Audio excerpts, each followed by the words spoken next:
Hello, everybody, and welcome back again. Um, I didn't shift my research. No, I didn't want to shift my research. That's right. So we're getting some site searching done. Really hoping for a to Earth. Still nothing. Uh, a to Earth sorcerer, because he's going to run around and.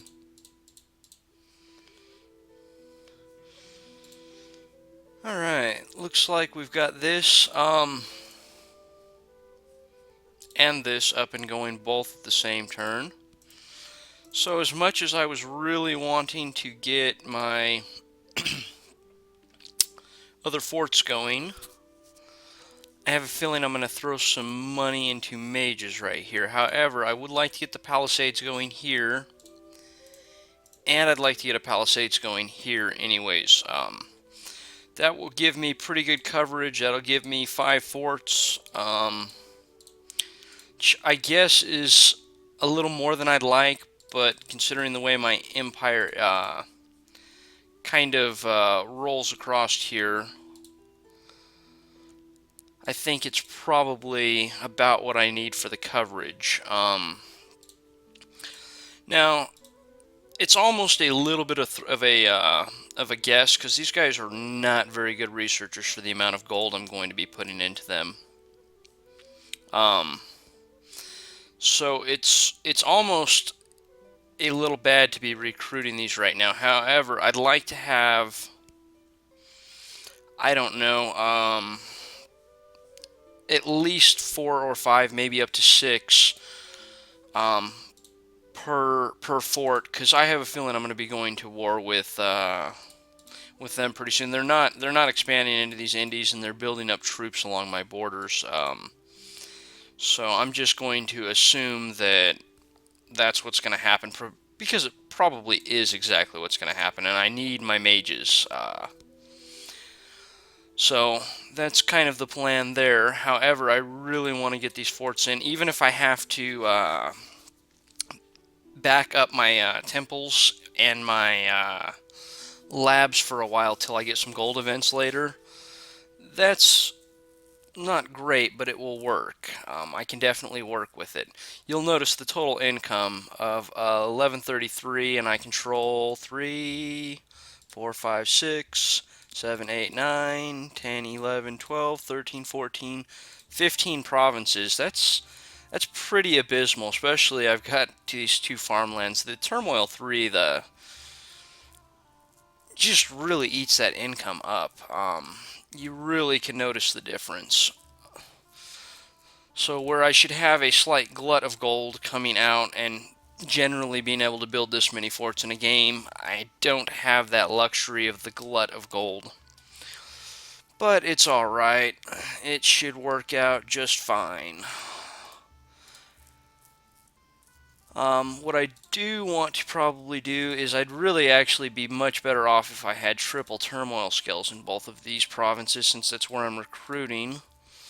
Getting the extra 30 gold back, I'm only getting 20 here and 10 here, which makes them even more expensive than what they should be in a Turmoil 3 build. Kind of is what it is, though. Ooh, they got the throne. Just to note, the AI throws a crap ton of province defense in throne provinces, so if you plan on messing with these thrones, bring enough troops. Your scouts will probably get sniped, things like that.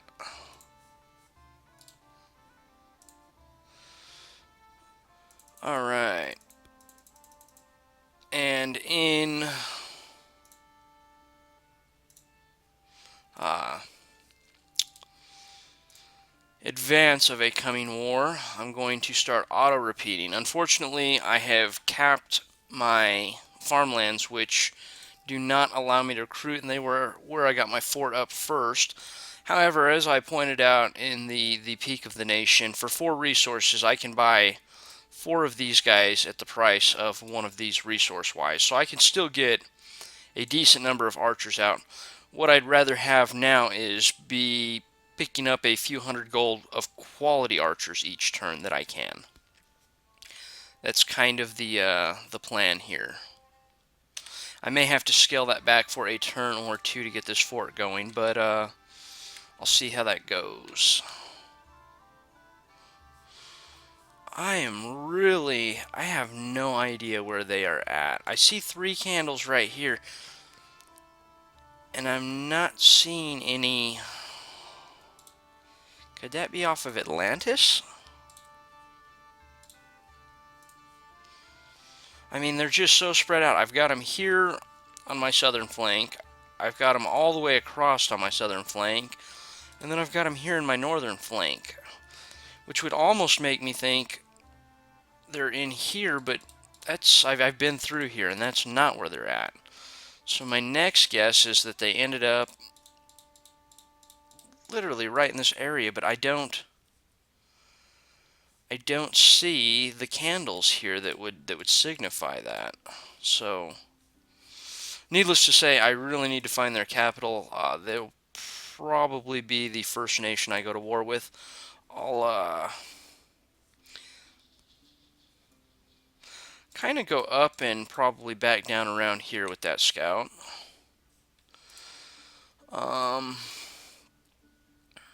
We're going to get him back in my capital because I'm wanting to ferry the archers into these farmlands. So since I have the free Mountain King, that would probably be about the best thing I could do with him. In fact, why don't I go ahead and cast another Mountain King?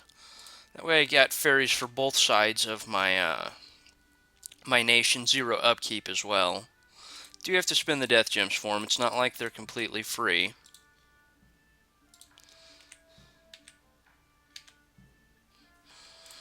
As far as research,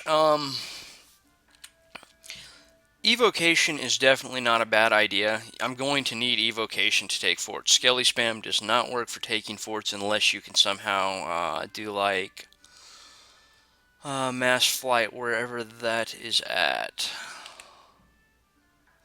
Yeah, enchantment 7. So I'd need like mass flight as well as probably a Diatangus, so conjuration 5 to get that going. Alteration pairs really well with your dark vision guys, with darkness, and with your SCs or thugs, soul vortex. Plus you pick up invulnerability, temper flesh, a few other things along the way there. However, I don't have the money, and I'd need the construction research to really pair with it. I'd rather go for my enchantment 6. I really would like to get Eternal Pyre up, which I will probably have to do a Empower to get a Eternal Pyre up.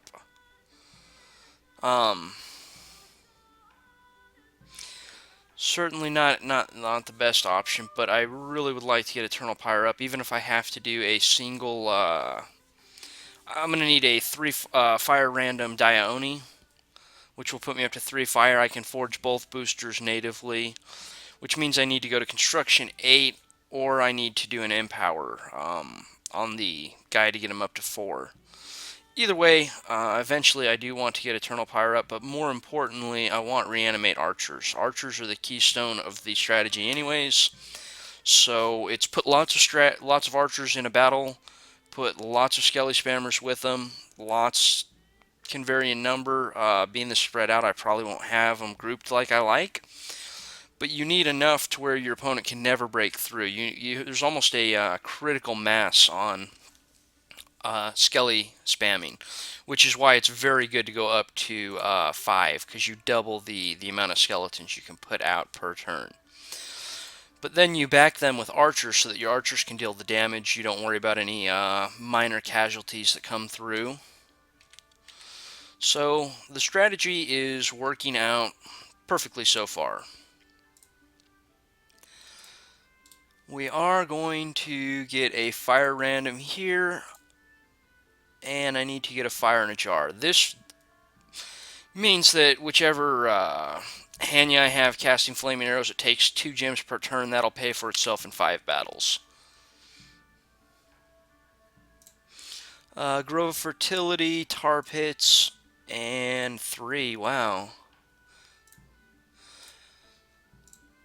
Single nature, single fire, good. I mean, the last game, the one I messed up, I found no fire gems again. It was exactly like when I did my EA Agartha um, Let's Play.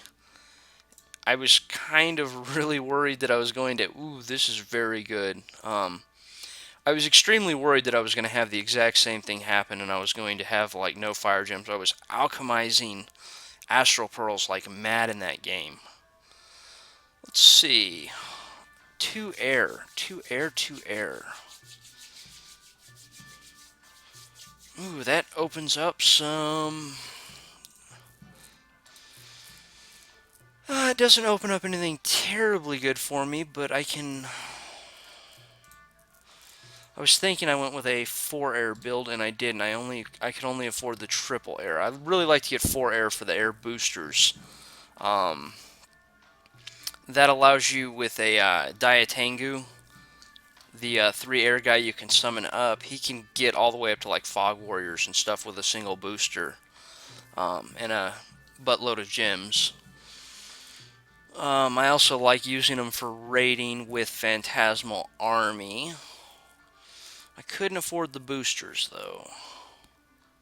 Well, I mean, I guess I could have single water and the nature. Just wipe that out. So those aren't as useful as I thought. Lightning's never a bad idea. Maybe I'll get an Empower at some point in the game and utilize that to Tai-Chi. Okay, there they are.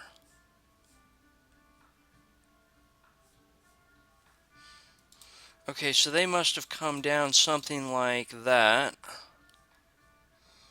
and went up something like that. Okay, cast spells. I really don't want her to run away in case they attack. I'd rather have her cast some spells. Alright. And I feel a little safer down here. I do have the blocker province here. So, Tai-Chi can't really raid this fort till winter. So I do feel safer if they want to go to war with me over it. Okay, I've got repeat recruitment. Throw one more in there. It's nice, the AIs are cooperating and everything this game.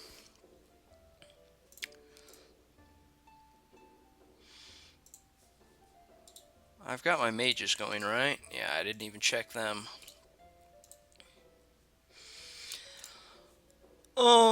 So I found out where Tai-Chi's at. There's not a whole lot more that I need to do for them.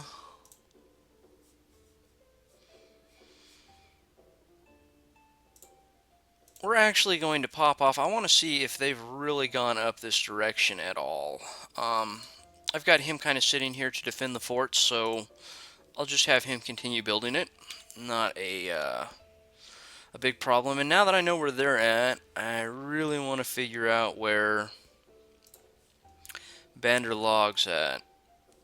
And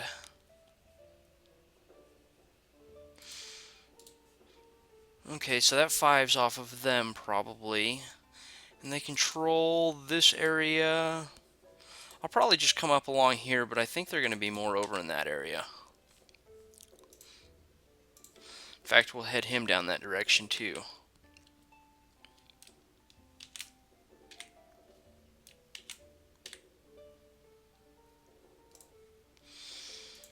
10 per turn, not a great amount, but not horrible. Okay, my resources are actually exactly even. So I'll get the temple going here, and then I'll run probably back down this direction, get a temple going there. That'll pop me up to Dominion 7, which I feel a lot better about, even though I have a strong core already. But that will buy me some time, because they will probably be dom pushing me not too far into the game here. Worldwide growth 1 does nothing for me. Oh, somebody picked up the Throne of Gaia.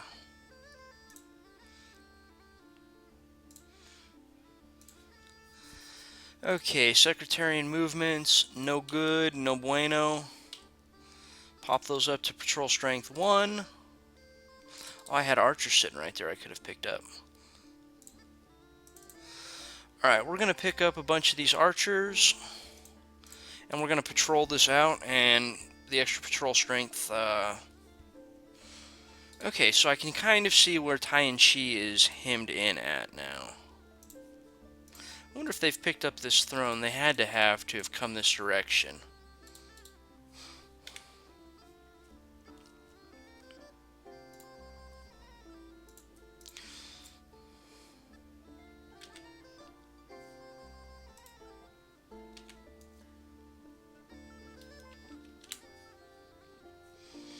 Oh, did I happen to have picked up a 2 Earth? There we go, thank goodness. And he's probably going to get diseased now that it's winter.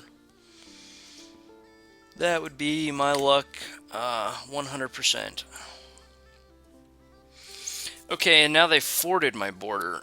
That's actually usually a clear sign of war from the AI. It's as good of an indicator as them throwing a whole bunch of troops on your border, at least.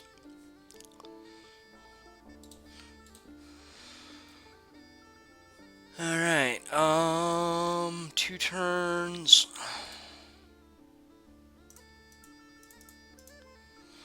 Gonna go ahead and move him out. I'd like to get a lab up here, and they don't research nearly as well, so...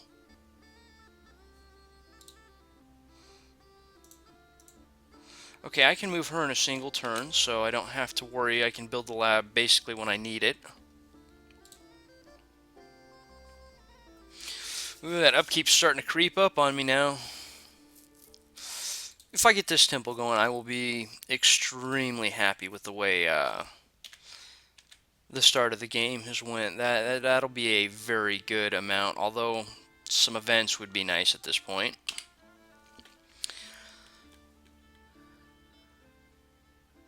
Throne of the Second Age, no magic sites, no magic sites. Gems, no fire, boo. Enchanted Wellspring. Oh, single water, that's, I really needed, I need some more, nitrogen, or, actually, wait, I need a lab in a... Oh, I'm building one on the swamp, so I'll put a Nushi out here, and they'll do all my water crafting. Good, good, good. That actually worked out very well. I'm doing that wrong.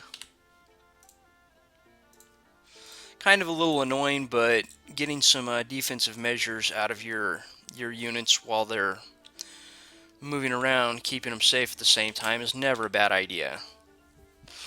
If I have up to the ability with my cheaper guys, such as this 2 Earth, I'm never going to recruit a Dia Oni to go around and site search. It doesn't matter that he can get me more death, he can get me more earth, he can get me more fire. If I can do it with the cheaper mages, I always will. Big, slow to recruit guys, they're too expensive, especially a 500 gold mage to have him run around site searching. So... Alright, begin patrolling.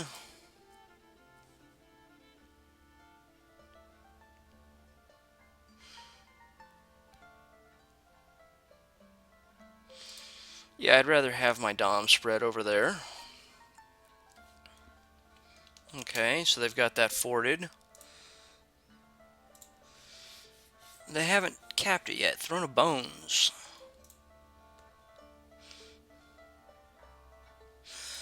Throne of Gaia should have a whole bunch of events coming for random attacks here.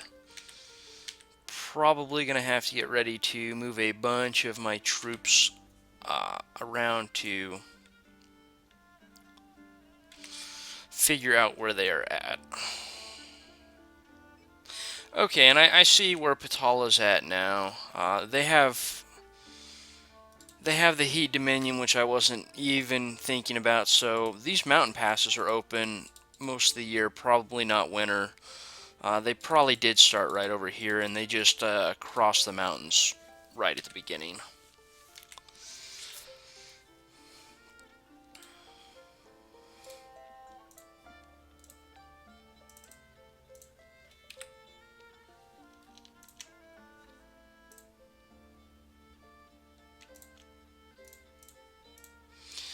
Gonna go ahead and get him headed over here, drop some troops off. I want a Hanya. I got a Hanya over there. Ba-dum.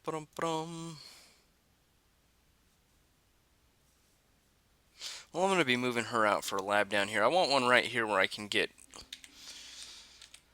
right in the face of my enemies with some flaming arrows if need be. That's the reason I'm stocking up on the archers right now.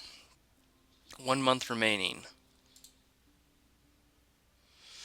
Alright, so my lab's going to come online a hair late there. Not the end of the world.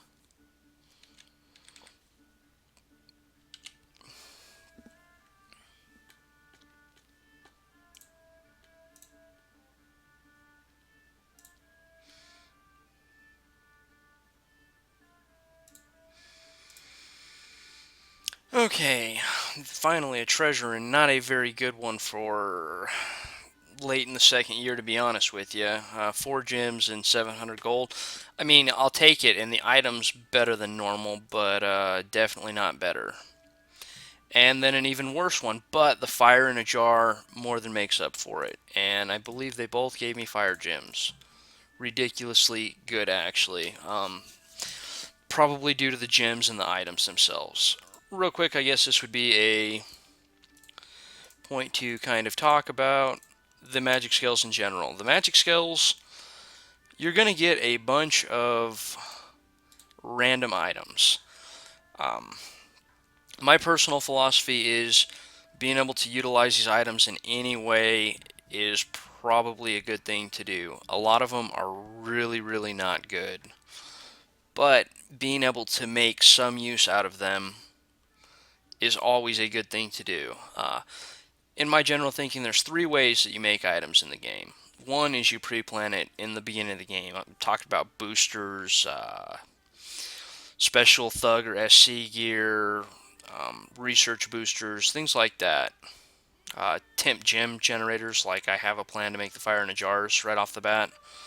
The second is like what I usually do with a bunch of my astral pearls with this nation. I just make stuff that's not exactly optimal, but I don't really have anything else to do with them. In this case, they'll be either alchemized depending on how many I get, or if I get more than enough of an income from astral, I will be forging Eyes of the Void and spell boosters. And those will go to somebody casting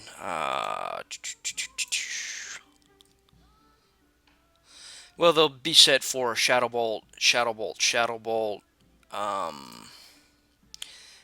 and then you do a Shadow Blast with the last one. Of course, that's going to put them way over the fatigue level, but that's alright, because that final one, they're closer for the precision and stuff. As far as which I use those on, I like to use it on these guys, because they have the air random. Putting both of those boosters on him makes him my best artillery mage. I know what a lot of people are thinking, the fire random ones, which I don't seem to have any at all.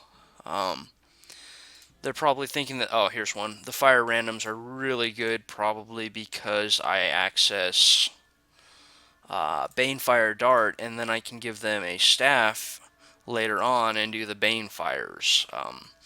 and that is armor piercing, a absolute massive amount of damage, the area effect decay. However, I just it's a 10 gem investment on them, while I can do the Shadow Blast cheaper in research. And I have the guys that actually have 2 death and 1 air already, so it gives me an outlet for those Astral Pearls I would never use otherwise. Alright, so we got 1 month remaining. Oh, which means I should have moved to Hanya last turn.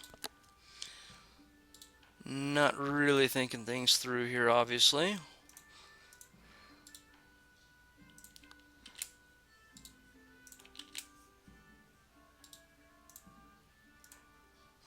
Come on, little Sork, don't kill over and die on me now. Now is not the time.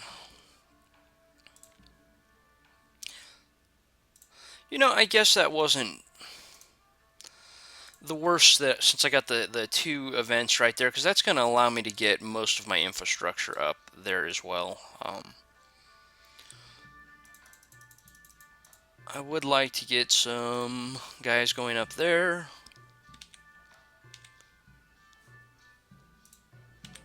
Again, we're going to try to figure out. There they are. Why do I keep calling them Patala? It's Kalissa. Okay, but there's their capital right there. And they just jumped right over the mountains or walked around. These guys stink at patrolling.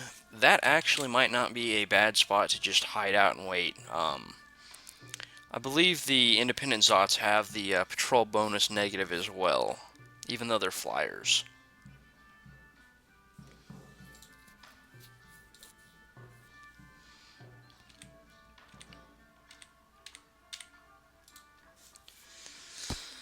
At this point, I'd really like to get a good set of mages here, here, here, and just sort of fly into Tai Chi. If I have to, I can bottle Saromadia pretty easy. I don't border Kalissa at all, and the border I share with Atlantis is 1, so every nation's going to be pretty easy to border, other than, bottle on my borders, other than Tai Chi. So, Tai Chi is definitely the one we're going to be looking to take out first here. We're going to quit recruiting Sorks. I've got enough of a research base. I'd really like to get some more spammers out. And then we're going to hit my goal. Much as I'd like to get some Dione, I don't think I'll ever have the money with this this build here. Should I go for it anyway, or should I get my evocation? I'm going to get my evocation. That was the problem I had actually last game. I went and got all my SCs rolling as well as my Skelly spam, and then I started sieging all of Ur's forts and realized, wow, I have no way to actually storm these forts. Anyways, that looks like it was a pretty long turn, or long enough. Thanks for watching, everybody, and I'll see you next time.